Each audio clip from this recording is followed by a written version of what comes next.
Hello and welcome to the National Security Conversation. As if the ongoing border standoff with China on the line of actual control was not enough, New Delhi has suddenly found itself in the midst of another unprecedented land dispute with its friendly neighbor, Nepal. In a significant and worrying development, earlier this month, Nepal's House of Representatives passed a constitutional amendment to include Kalapani, Lipu Lake, and Limbiadura in Nepal's official map.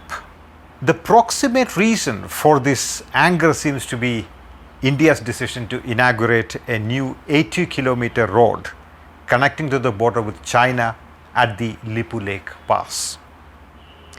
India has clarified that the road is completely on its territory, but Nepal refuted this, claiming that at least 17 kilometers of this new road passes through Nepalese territory. The dispute then took a turn for the worse, escalating into a full-blown diplomatic crisis after the Indian Army chief suggested that Nepal's cartographic changes were done at the behest of another country, meaning China. The Ministry of External Affairs in New Delhi later clarified that the new map released by Prime Minister Oli and endorsed by Nepal's lower house of the parliament are completely unacceptable. So by hastily including territories held by India in its new political map, isn't Kathmandu asking New Delhi to swallow an unacceptable fait accompli? What is the domestic political angle in Nepal behind this new development? And more importantly, what role does the elephant in the room, China, play in India-Nepal relations? To discuss these developments, I have with me two people who understand Indo-Nepal relations very closely. Rakesh Sood was India's ambassador to Nepal. Kanak Mani Dixit is the founder of the magazine Himal Southasian and is a senior journalist based in Kathmandu. So, welcome to the National Security Conversation, Ambassador Sood and Mr. Dixit. Let me begin this conversation with you, Mr. Dixit. Earlier this month, Nepal's House of Representatives unanimously approved a constitution amendment bill to change the country's political map to include areas like Kalapani, Lipu Lake, and Limbiadura in Nepal's official map. The new map includes areas which India claims to be completely within or lie within the territory of India. Please explain the context to our viewers of this rather dramatic sort of cartographic move by Nepal at this point of time.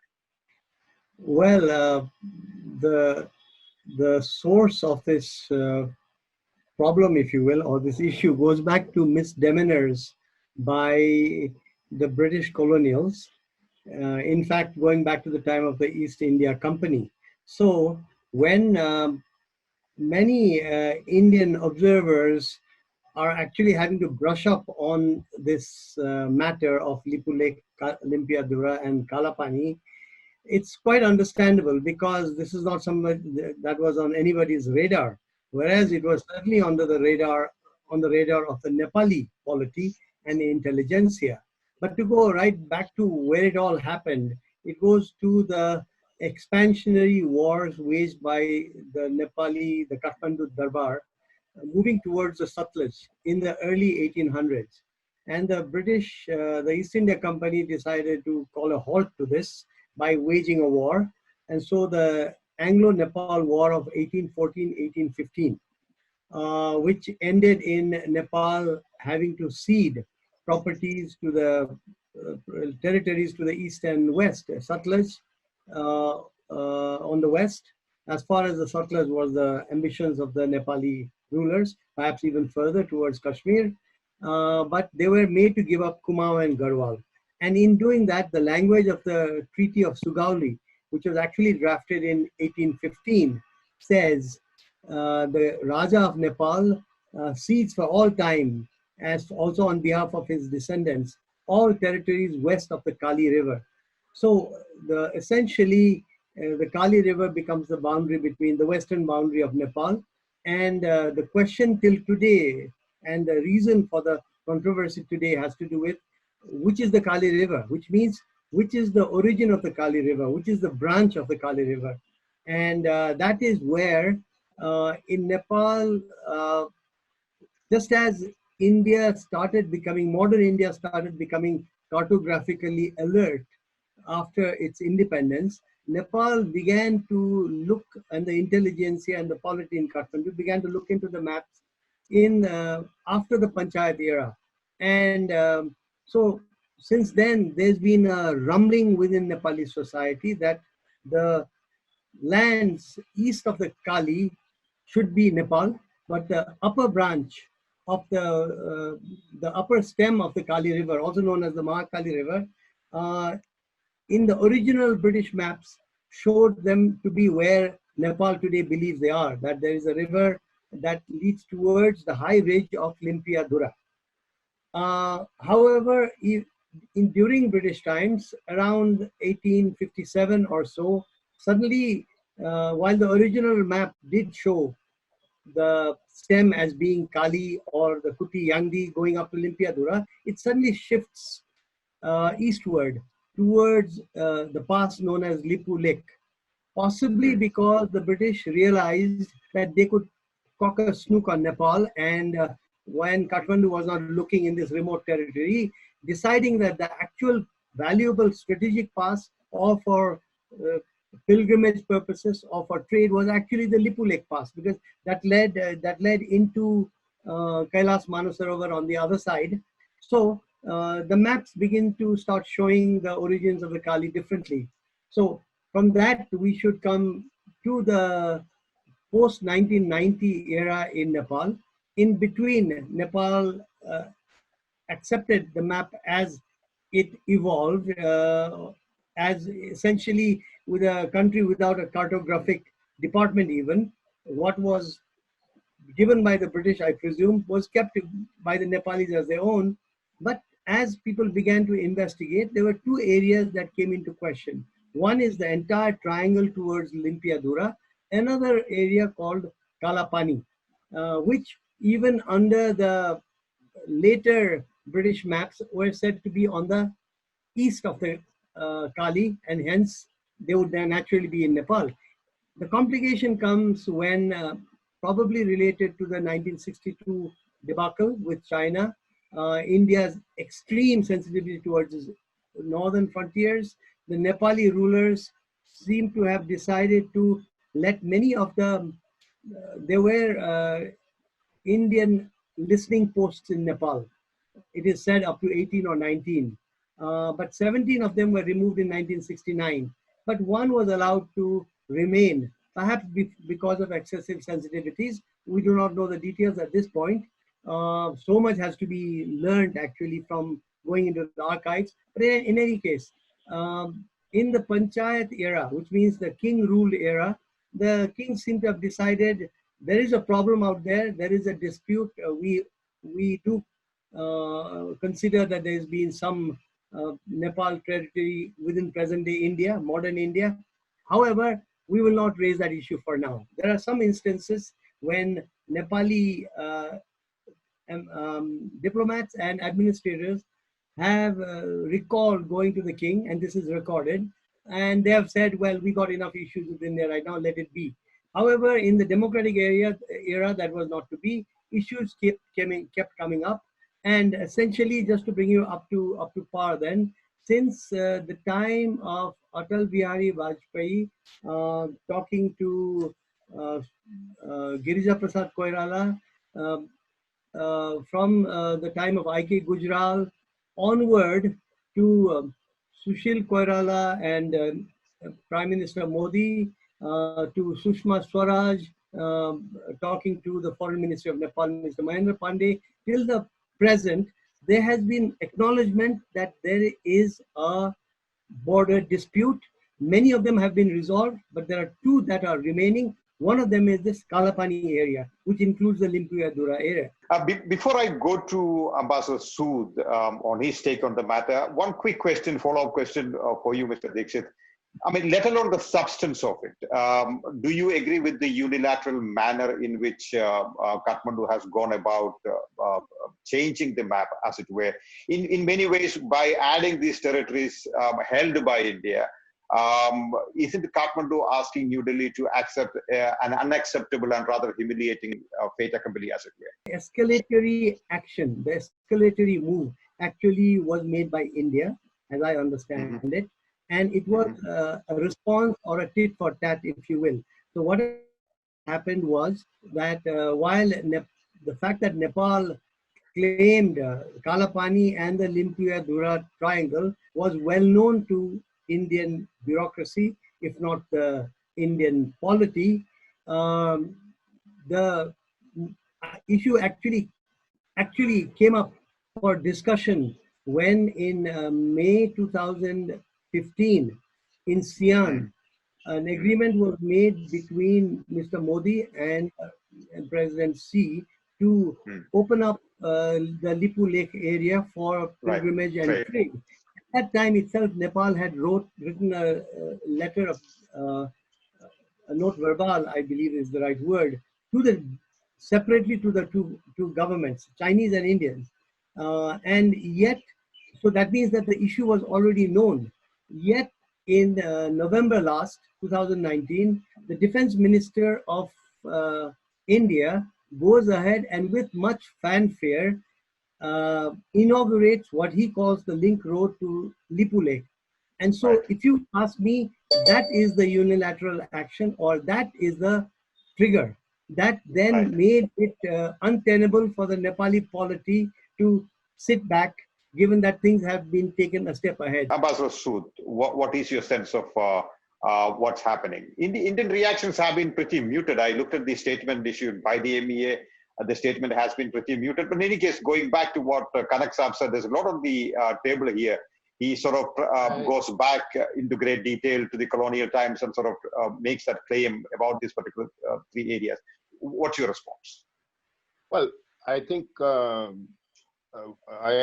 agree with Kanak when he says that this is something that happened during the British times, because actually, if we go back into history, the Treaty of Sigoli of 1816 just makes a very bland statement that the Kali River constitutes the boundary between India and Nepal, or British India and Nepal. Mind you, these were the days of the East India Company, 1816, right?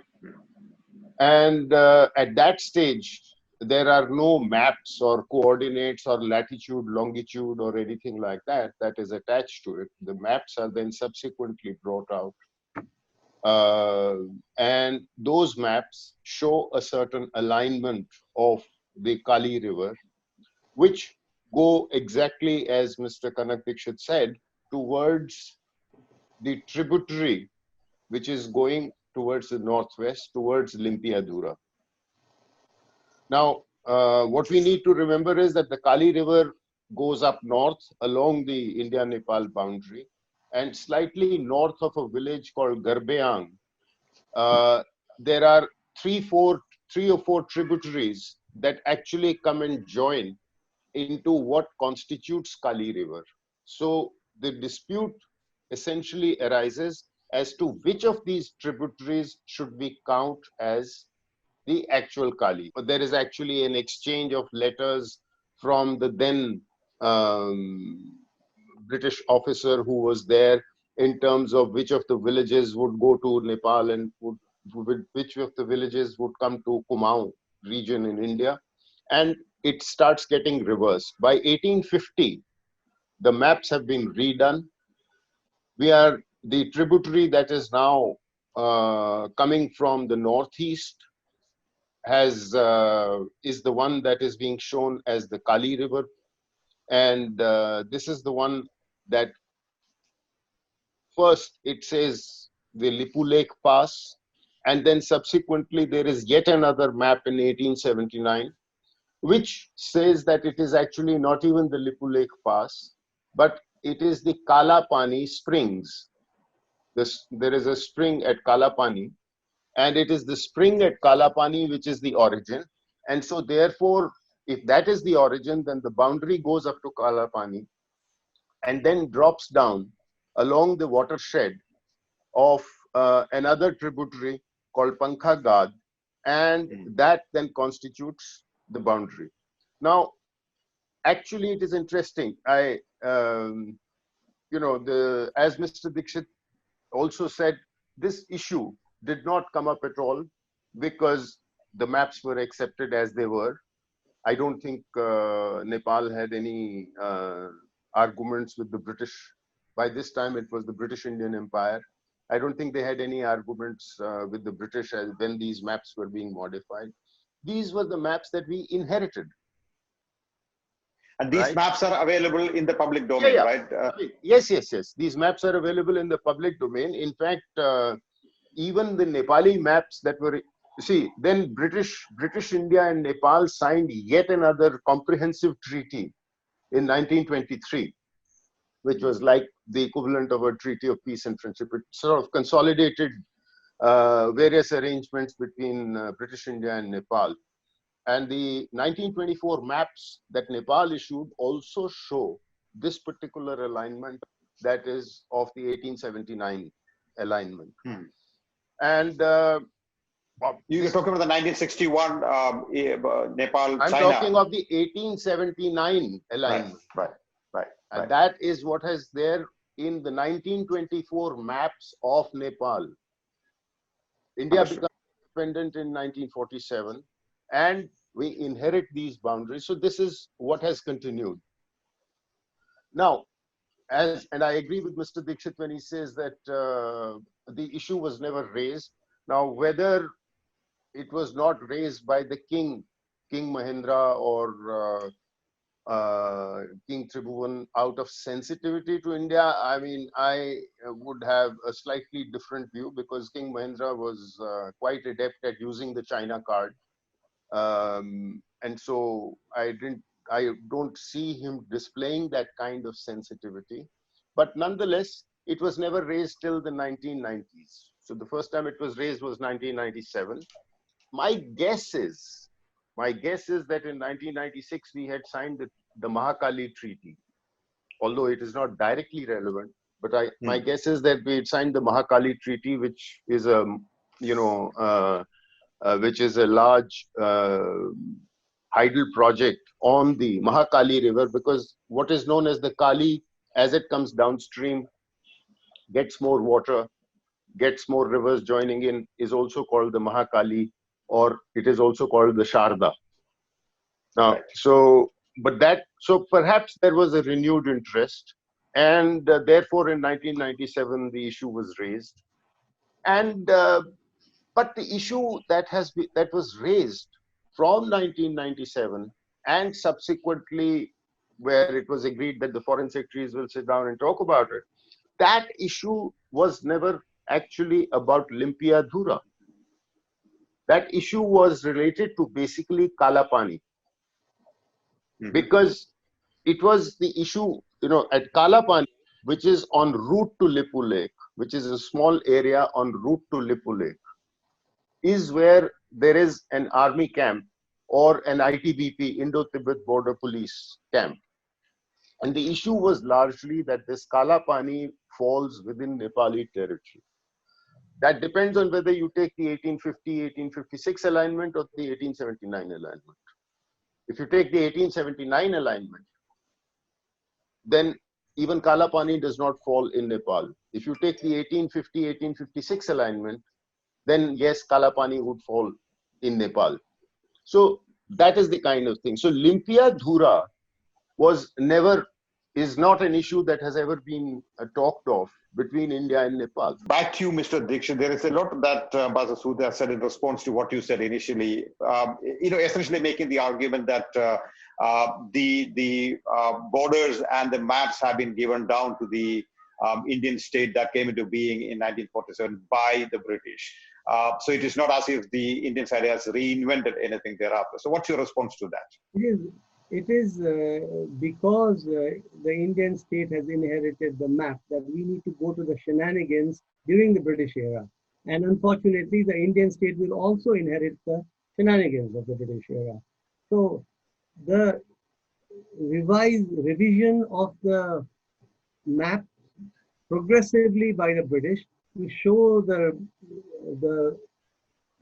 main stem of the Kali River, which should be something that today could be decided when we actually sit down for talks. This revision unilaterally by the British does not overcome what the Sugauli Treaty is. The Sugauli Treaty was the only treaty that defines, it's a border treaty, in the sense that nothing else that has come thereafter has superseded what the Sugauli Treaty says. And so what we need to do simply today, between two countries that were friendly, remain relatively friendly, and need to remain friendly in the future, is that let us go back to the wordings of the Sugauli Treaty and decide what is the Kali River to its source. That defines the border. This is how I see it.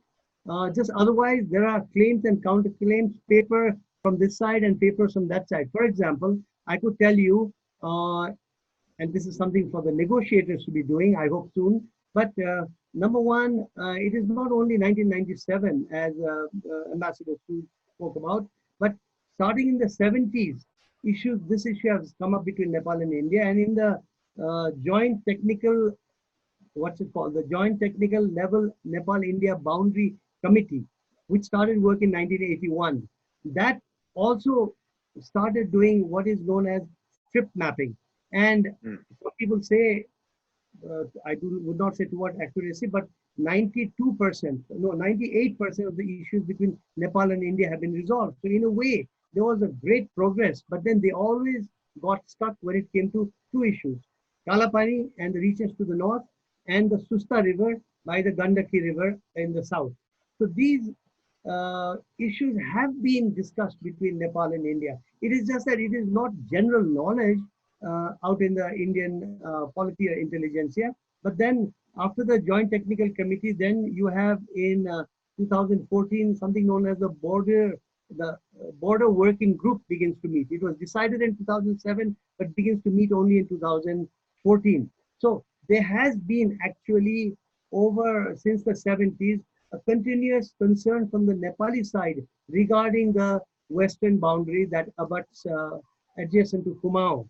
So I would say, and all of this, by the way, ends in the string of meetings and concerns, comes right down to August 2019, when even the border working group is not able to resolve the issue of Kalapani, and hence the two foreign secretaries decide in August 2019.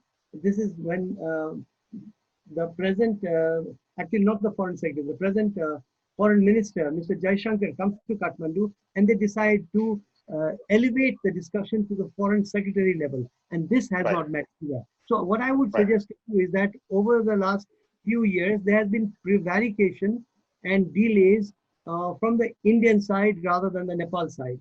And if they could always sit down and talk, perhaps one could be talking about the issues that we have raised today in front of you. Ambassador Sood, I think in some ways what Mr. Dixit is saying is that there is an evolving cartographic consciousness in Nepal today.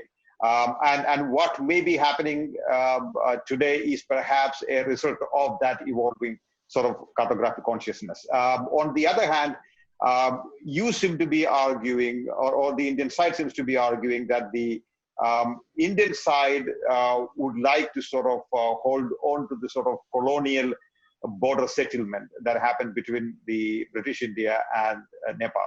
How do you sort of respond to these two divergent worldviews, as it were, if they were at all divergent? Well, I think we need to, first of all, we need to understand that there is a multiplicity of facts, right? Right. One fact is the Treaty of Sugauli, and the Treaty of Sugauli only identifies the Kali River.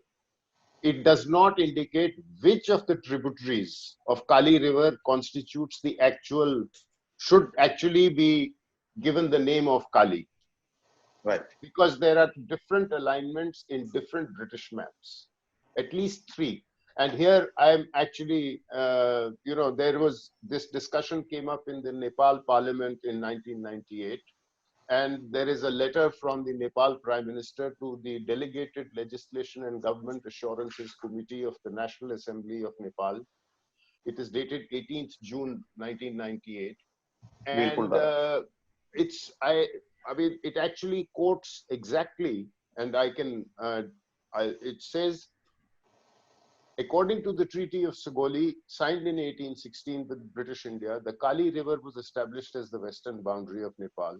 According to a map prepared by the Survey of India in 1850, the Kali River, which has its source at the Lipu Lake Pass, was shown as the boundary. In another map published by the Survey of India in 1856, the same river was shown as the boundary. According to the above mentioned maps, Kalapani comes under the territory of Nepal. It goes on to say, subsequently, the Survey of India published a map in 1879 in which the boundary was shifted from the Kali River to the ridge on the southern side of Pankhagad River beyond Kalapani.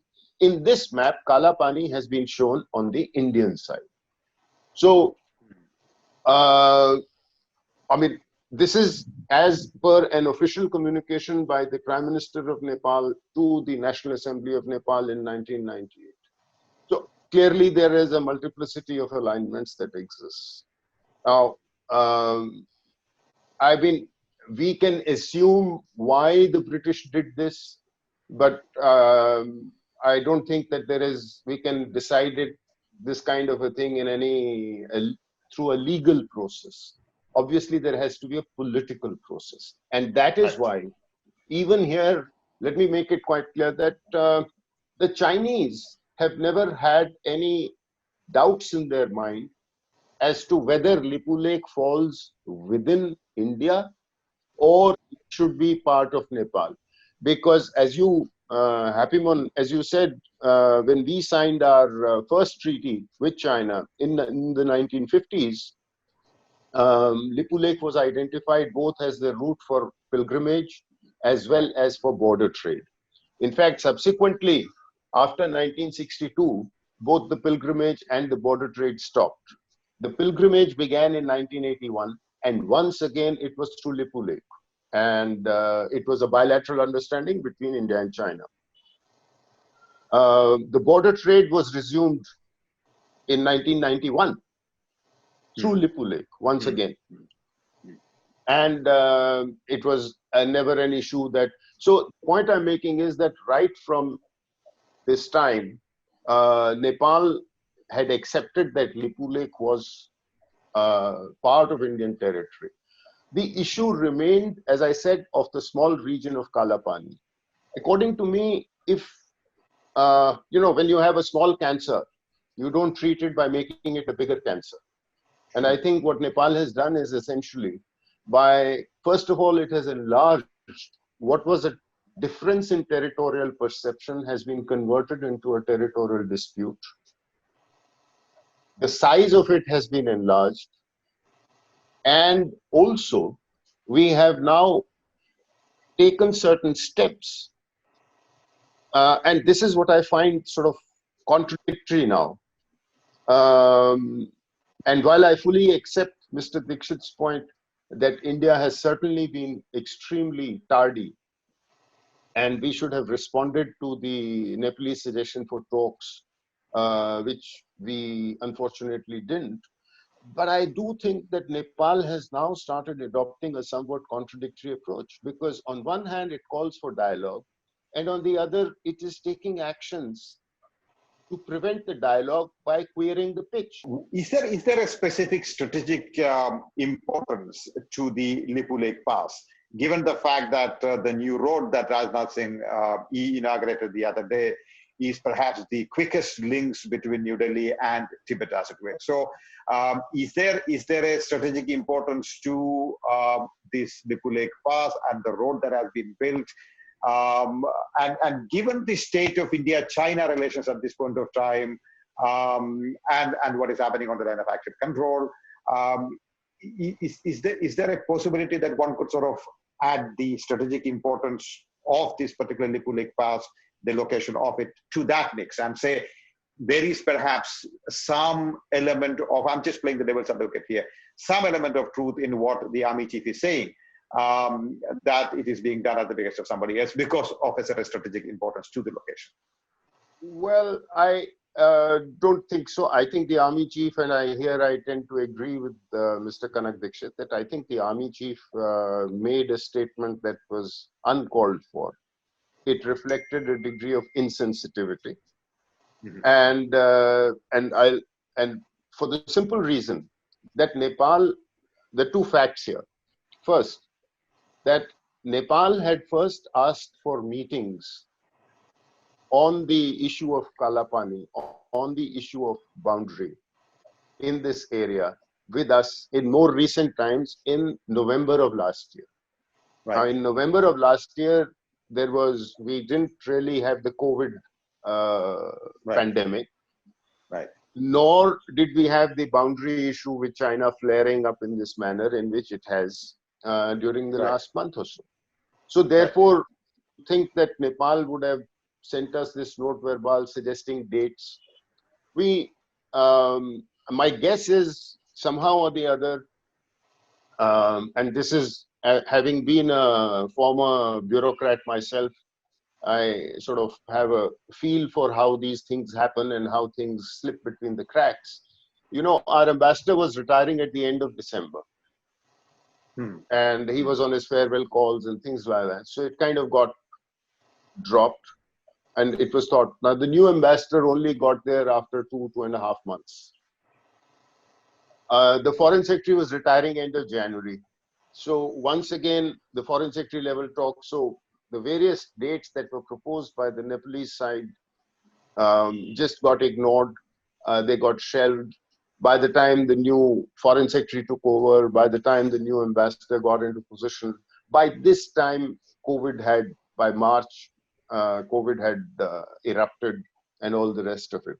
I'm not using this, I'm not presenting this as a justification for you know, the fact that we were insensitive, because after all, if we have a neighborhood first policy, I mean, surely it should be possible to pick up the phone, and you know, Nepal is hardly an hour and a half's flight away, so you could go in the morning, come back in the evening, and that kind of thing. All I'm saying is that when actually the issue was taken up, there was neither the China factor nor the COVID factor.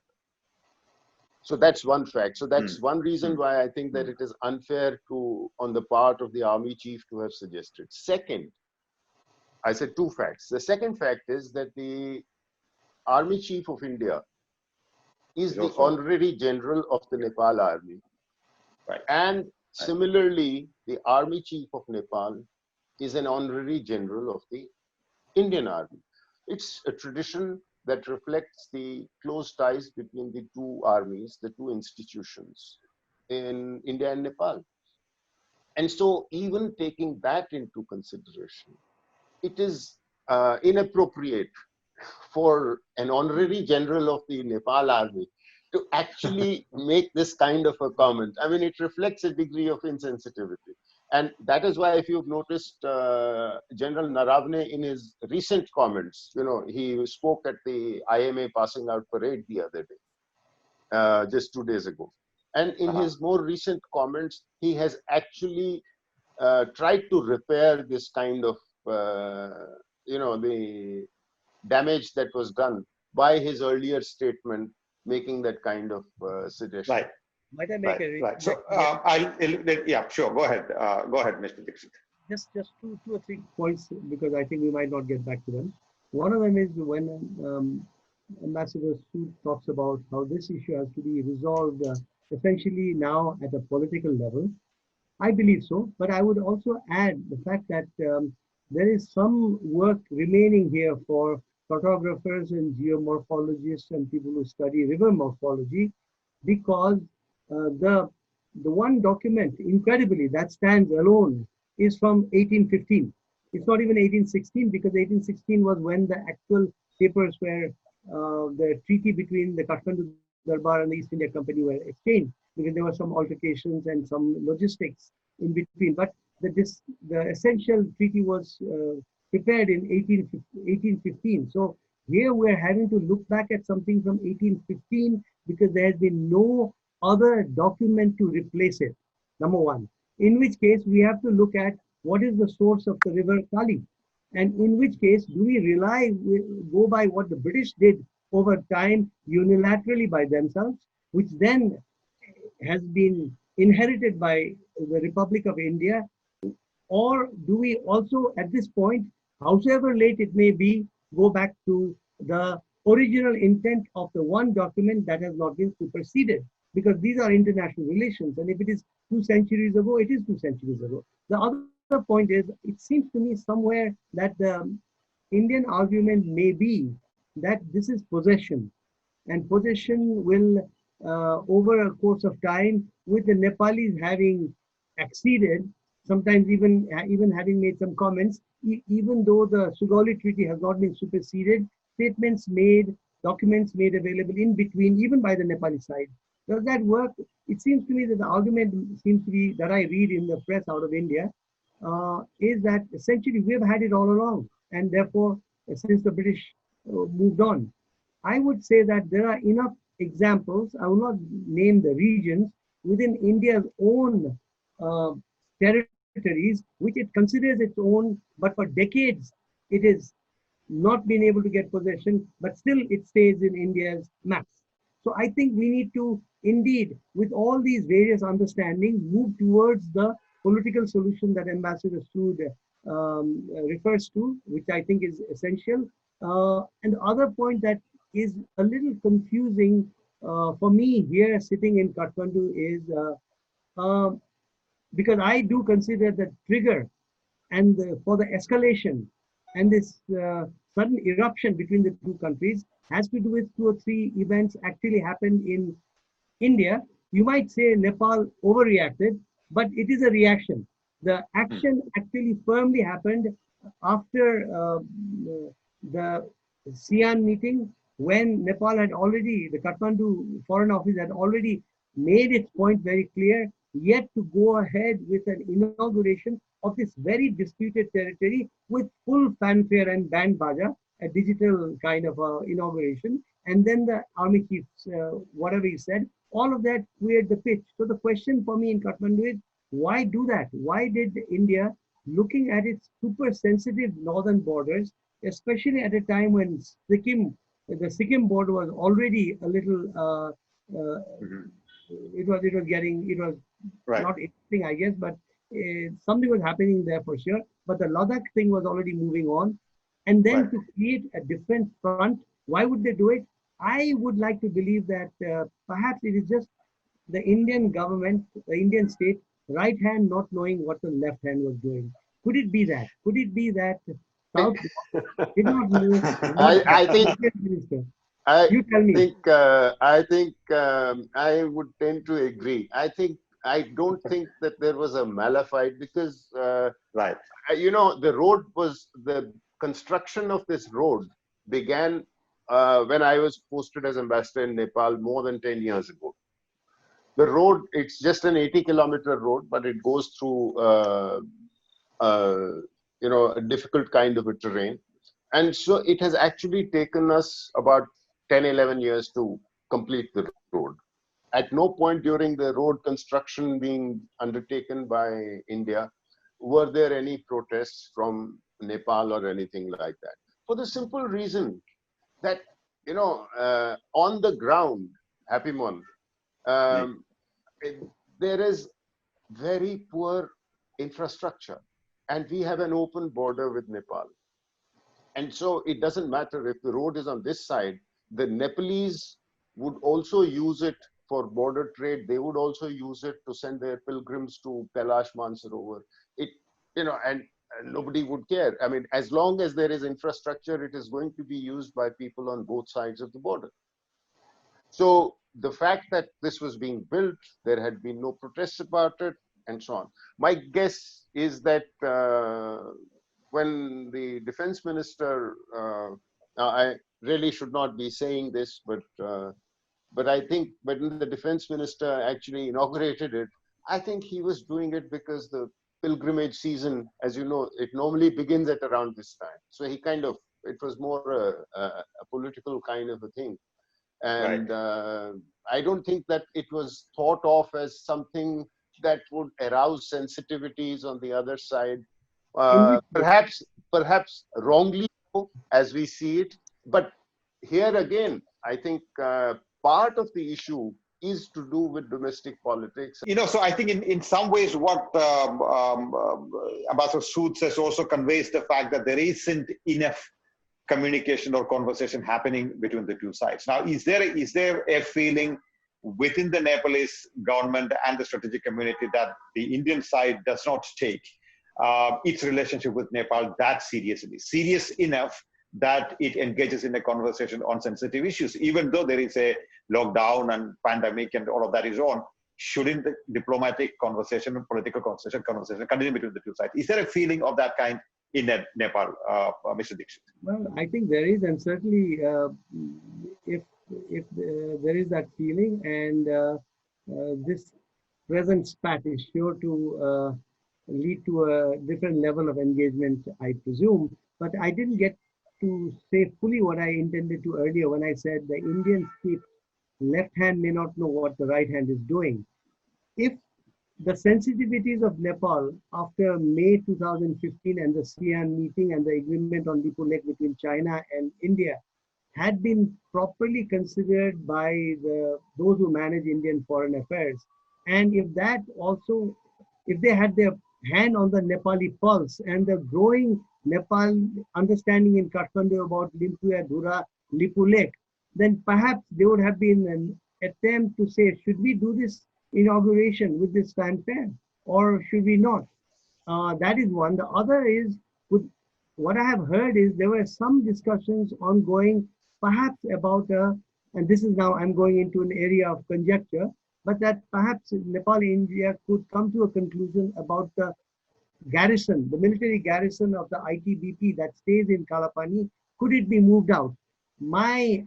Just a mild conspiracy proposal theory is this, that could it be that the defense minister, the army chief, both are speaking about this? Could it be that the South Bloc actually was unaware?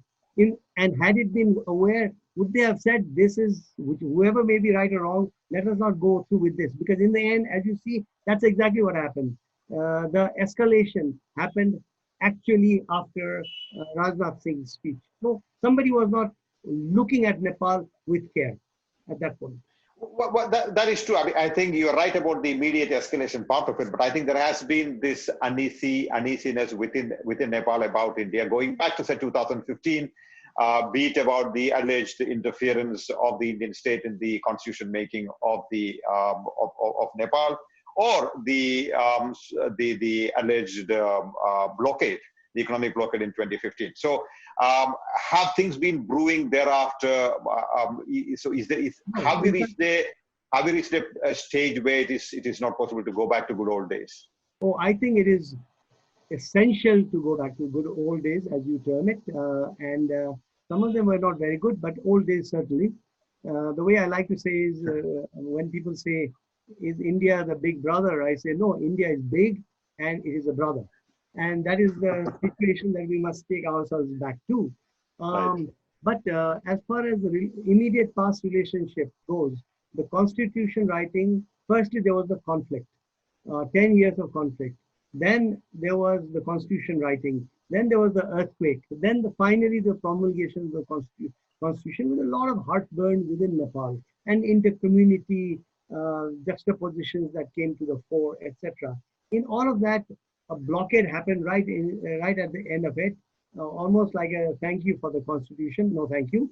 And so what had happened when Prime Minister Narendra Modi had gone to Nepal in 2014, and he had got a rousing welcome and applause in the parliament.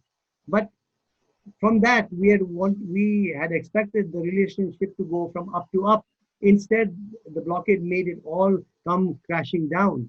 Now, over the last 3, 4, 5 years, actually, things had been on the mend. And I believe our job now should be somehow to isolate this one problem from the rest of the body politic and the geopolitics of the two countries. Because it doesn't make any sense for either side, either economy, either culture, either societies to let this canker invade the rest of the relationship. Right. Ambassador Sood, you did mention briefly earlier on about the domestic politics in Nepal.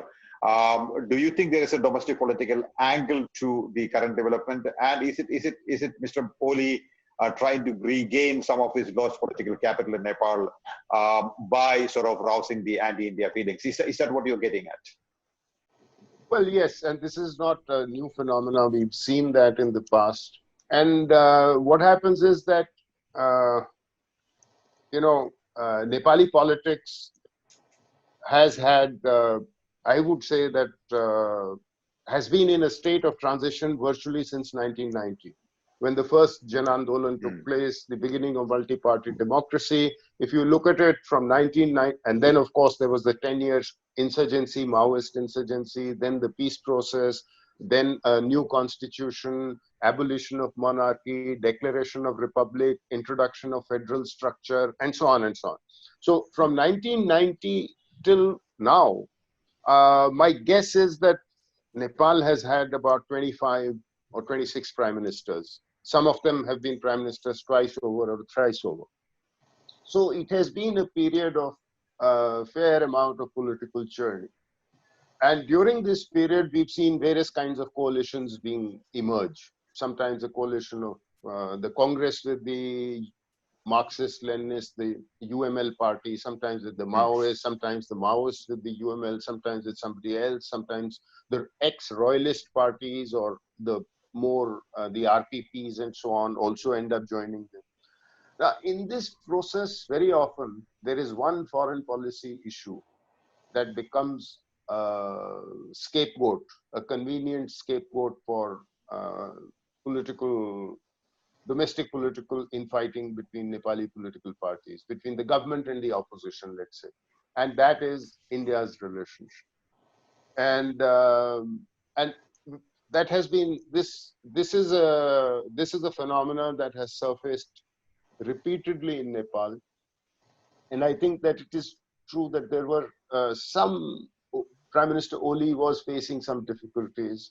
You know, at the end of April, he took two controversial decisions. He introduced two ordinances which had far-reaching implications. There was a lot of objection to it from within his own party.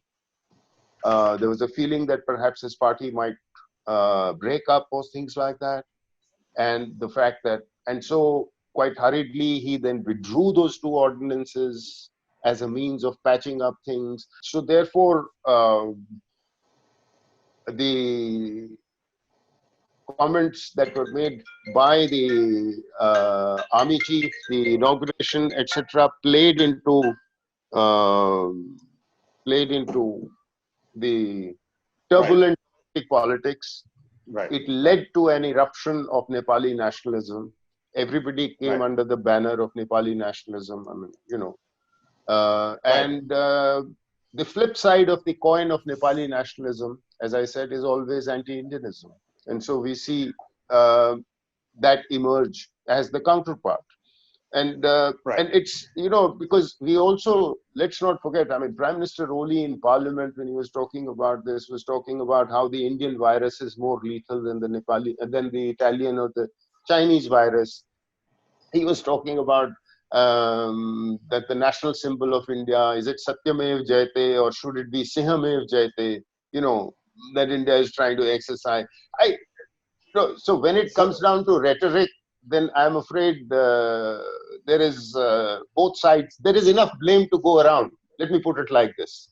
Yeah, I think But at the same time, I would be the first to say that a smaller country, a country that is smaller in size, is always very sensitive about sovereignty-related issues. And India, as the larger country, has to have that sensitivity to be able to understand that and therefore to factor it in terms of its dealings with Nepal or any other neighboring country. Mr. Dixit, I want you to come in on the report prepared by the Eminent Persons Group, mandated by the two prime ministers in 2015.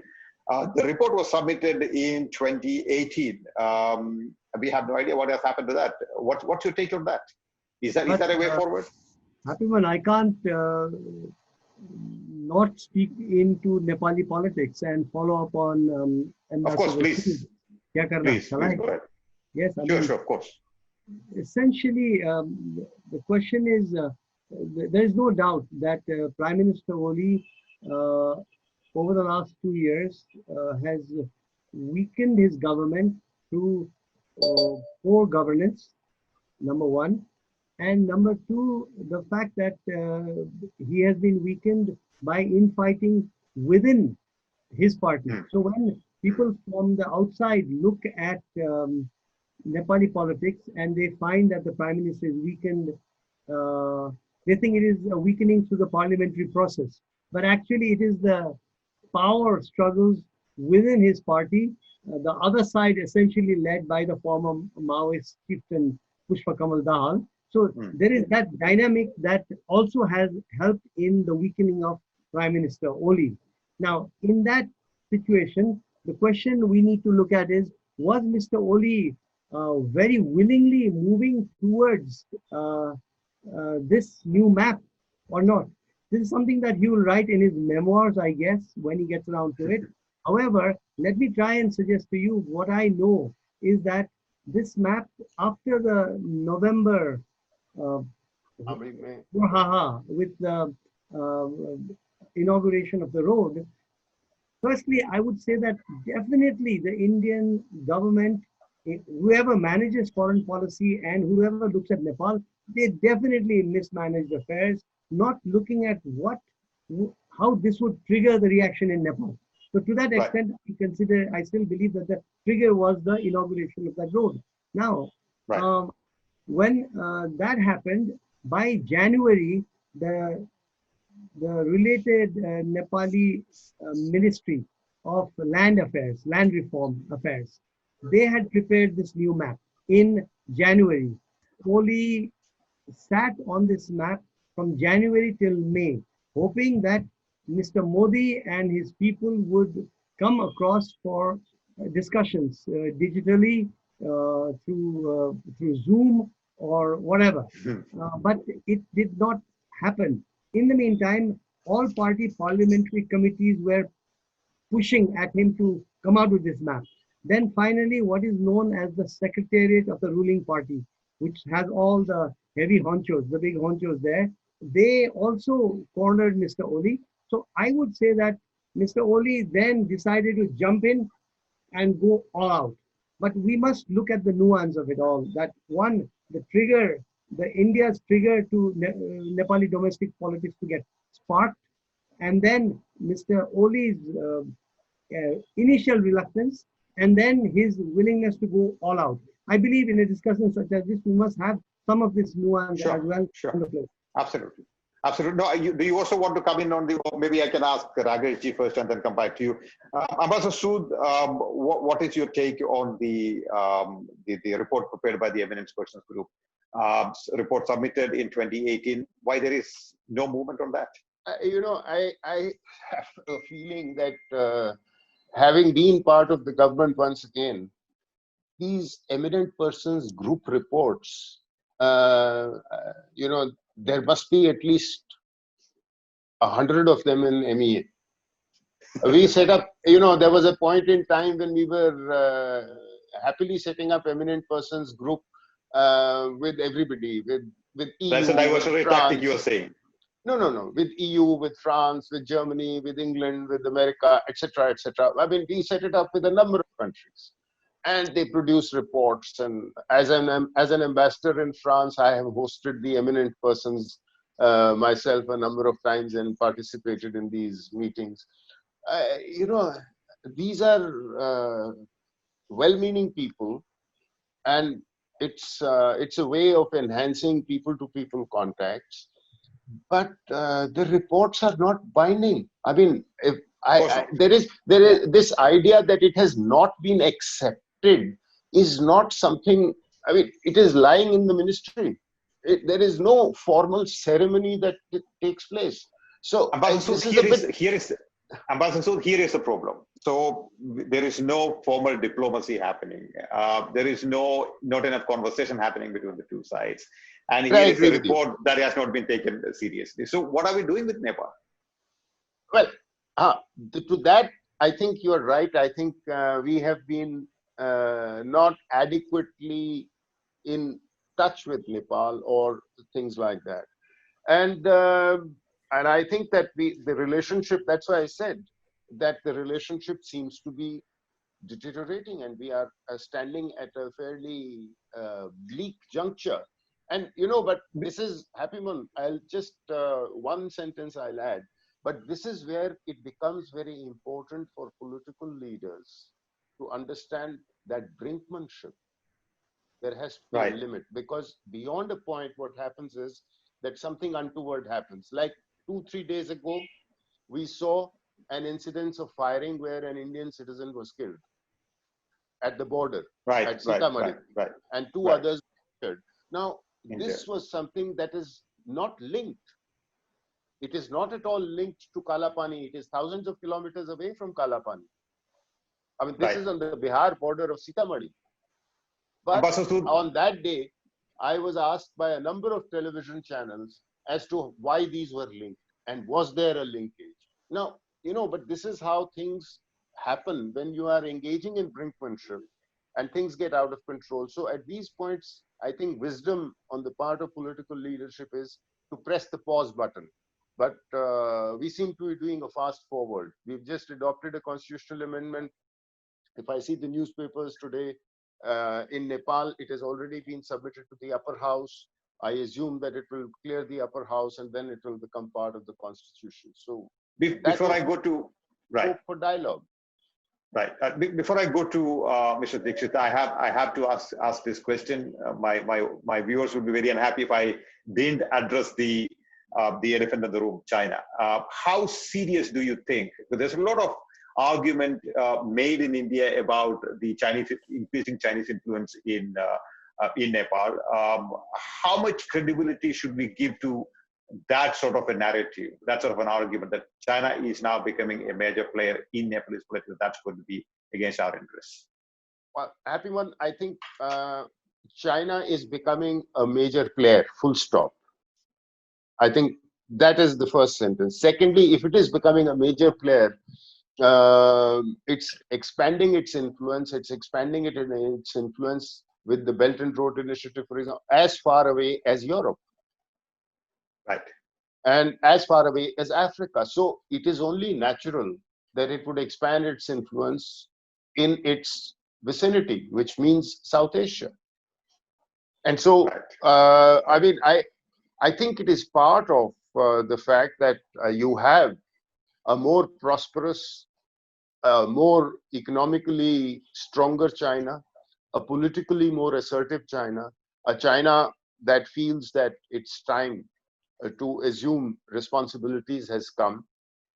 And we saw that. In fact, we saw a lot of Nepali newspapers talking about the fact that the Chinese ambassador was trying to play an important political mediatory role between the Prime Minister and other senior leaders of his party to bring about a rapprochement so that the government should not be destabilized. So, so the fact that China has expanded its influence is certainly, what has changed is that in the past, China used to get its concerns addressed because it had direct dealings with the palace. Now with the abolition of monarchy, with Nepal becoming a republic, the Chinese have reached out and have established closer ties with political parties across the board. And earlier, they didn't bother too much about the political parties. They focused much more on getting their concerns addressed, and their concerns largely at that point in time related to the Tibetan community, which would come in from Tibet into Nepal as refugees, and then some of them would also go to other countries, including come to Dharamshala and so on in India. But as China has grown economically, Chinese trade has grown. China is doing development projects. Nepal is part of the Belt and Road Initiative. China has talked of building a railway line all the way up to into Nepal, up to Kathmandu and maybe beyond. So these are big infrastructure related Right. projects. Right. Mr. Dixit, two questions. One is the whole China question, if you could address that. And also, I think you should tell us what is the way forward from here on for India-Nepal relations. First, allow me to go head to head with Ambassador Sood on the eminent Sure. person group report. Sure, sure. I meant, yeah. One Path aspect forward, yeah. where I would have to defend what the Indian Foreign Ministry does with the EPGs, talking to the former ambassador. But I would say, don't look at all the EPGs that your government may have set up and all the tombs that they Volumes that are produced, and yeah. gathering dust. Whereas the Nepal-India EPG, firstly, it was there were 5 eminent persons from each country, designated by the sitting prime ministers on both sides during their first terms. And given that the only defining treaty beyond the border treaty, other issues are defined by the 1950 treaty between peace and friendship between Nepal and India, there was a need to upgrade these. So, and it was certainly, there is no binding factor in the report. The report has been prepared, I gather, by consensus, and it is indeed gathering dust. What I understand is if it were completely a non-formal exercise that no government needs to take command of or to obey the commands of, then why not release it? There is a reluctance, and this reluctance is in the PMO in New Delhi. So I would say that one way to move ahead is actually to open up that book and see what's in there, and have the confidence to see what's in there, because both you prime ministers actually assigned that entity. Sure. On the point of China, there is no doubt that China is getting more involved in Nepal for some of the reasons that Ambassador Sood talked about. Added to that, the blockade that was conducted on Nepal, which made Nepal look to the north for outlets and possible third country transit, but more importantly, routes into the Chinese production centers. But in an ironical way, there is historical justice in this, because Kathmandu Valley was economically extremely connected to Tibet in particular, not so much the mainland China. So in a way, Nepal is, if you look at it in one way, Nepal is coming into its own, having linkages to the north and south.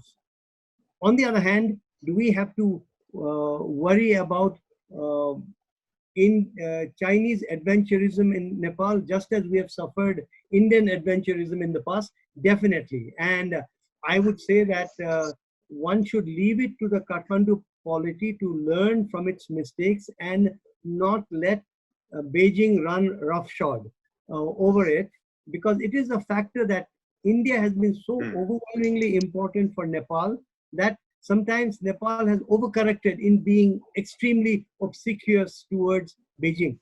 I think we should, in the new world, we should not go in that direction. But let me give you an interesting factor. Before COVID, 19 pandemic came and all the flights came, air routes were brought down. China was by now much better connected to Kathmandu, multiple cities, multiple flights a day than India. So this is not necessarily the path to the future. Nepal should have evolving cultural, economic links to India as much as it is developing towards the north. Looking ahead, you suggested that I also suggest some path. Right. We are at a stage today where Nepal, for whatever reason, has never been politically as united through the political party lines since the adoption of the constitution. When day before yesterday, there was the adoption of the new map by the House of Representatives. You can say that that was because of ultra-nationalism that nobody could back away from. But the reality is that not just the non-governmental polity of Nepal, but across the board, the political parties were did join in on a unanimous or a consensus document, including from those from the Madhes plains, people from the various other folds, including the royalist parties. And the day after, there was even a tweet from the former king welcoming this step. So in a way, Nepal is politically, for now, for whatever it's worth, united on this matter, which means that this becomes both an opportunity and a challenge for the other side. How can we move ahead? I would suggest two specific actions. One is an absolute status quo on the Limpia-Dura area, which means a halt to the building of the road by the Indian Army, the Border Roads Organization, because that is the provocation that has led us into this. If India believes that it has, in a way, quote unquote, lost Nepal, the provocation came from the inauguration of that particular road at that particular time. So I believe one should be status quo in that area while we let the tempers cool. So there should be a compartmentalization in the meantime. Just as India and China have border disputes, but they also continue to have linkages. It's inconceivable that Nepal and India cannot and should not continue with everything else going on while we say that we will just isolate this problem for now while we hold discussions. I think it's very important for the two prime ministers to get on the phone and to talk to each other and say, let us for now not agree to disagree on Limpia-Dura, but let us just keep it on hold while we continue with other activities and other issues to be discussed between the two countries.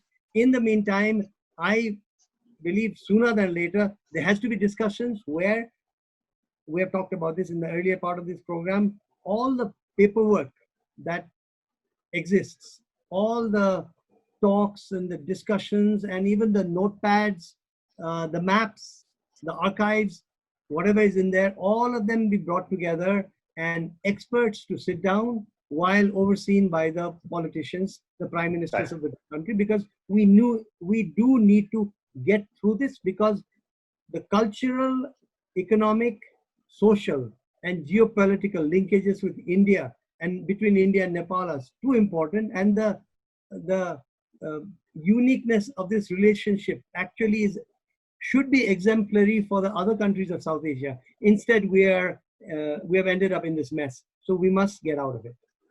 Right. Ambassador Sood, any final thoughts from you on the next steps for India-Nepal relations? You know, in diplomacy, way back in the 50s, you know, we used to have the favorite sort of phrase for comprehensive treaties used to be peace and friendship. I mean, India signed in the 1950s a number of such friendship treaties and so on. More recently, as you know, it has become strategic partnerships. So now we sign many strategic partnerships.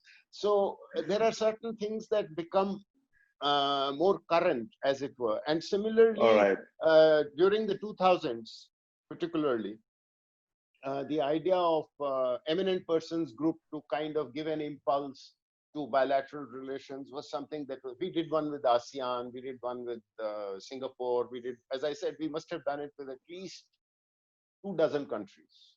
So you were just fooling everybody, the whole world. You just didn't need it. No, it's not that, Kanak. It's not. I mean, the governments take a look at some of the recommendations. Some of the recommendations get adopted. They get converted into policies. Let me get back by the Commerce Ministry or the Foreign Ministry or something like that. As Here was the idea. Here was the idea, Rakesh. I guess we are now down to Kanak and Rakesh. Yeah.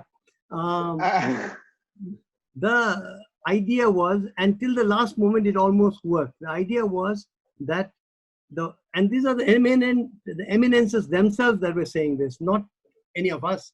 There was an agreement that they would hand it over to Mr. Modi. And that would be like a formal inauguration, if you will, of the document. And then it would be released in Kathmandu after having been presented to Mr. Oli.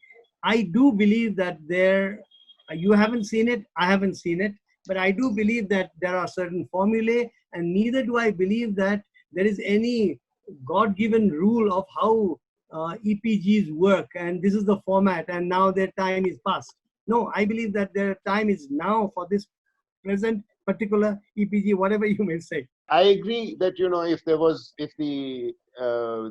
yet another meeting of the EPG and the Prime Minister received them, and then there is a photo opportunity, they present the report. But even if the report had been presented and you had seen a picture of the Prime Minister of India receiving that report, that still does not mean that the report would have been made public. That's not normal. The members, I understand, had. I do not know. Just 30 seconds, if you wish to add anything, Yeah, Rakesh. I mean, in terms of the only thing I would say is that I think that, you know, from what I hear is that even in recent weeks, there were messages that were sent out to the Nepali political leadership to kind of press the pause button so that we could give dialogue a chance. But that doesn't seem to be happening. So therefore, I am frankly quite pessimistic now about how soon dialogue will be resumed. My guess is not very soon, because I think we will wait and see what happens. If the constitutional amendment goes through, well, let's say it creates a new political reality. And we want to then have a disputed territory, disputed boundary with Nepal. I mean, you know, it's not a happy situation with regard to a country with whom we have had open borders. And this is where the unexpected often happens and ends up creating an inadvertent escalation in the relationship. So, I mean, I would still say that the best way to bring about dialogue, and the only way you can resolve these things is through dialogue, the best way to bring about dialogue is actually to press pause. Right, just 30 seconds, Kanak Sahib, if you have to add anything. Nepal and India are now at par. So it's time for dialogue. Why are they at par? Because India does not require constitutional amendment to change its maps, as it did in November, for example, November 2. It's 6th, 7th, and 7th and 8th edition of by the Survey of India. Nepal happens to have its state seal in the constitution, and the state seal has the map within it. So it had to do it. Otherwise, in discussions with Nepal, there will be a question that even your map in your seal is not the new map. So how can you, where are you on this? So I believe that things are now at par, and discussions sooner or later must happen for all the reasons I mentioned. Right. Gentlemen, this has been a fantastic conversation. So much wisdom and experience between the two of us. It couldn't have gotten any better. Thank you so much for coming on the show. To receive instant updates on all videos from The Wire, click the subscribe button and hit the bell icon. Pay to support independent journalism. Click the link in the description and choose the amount you want to pay.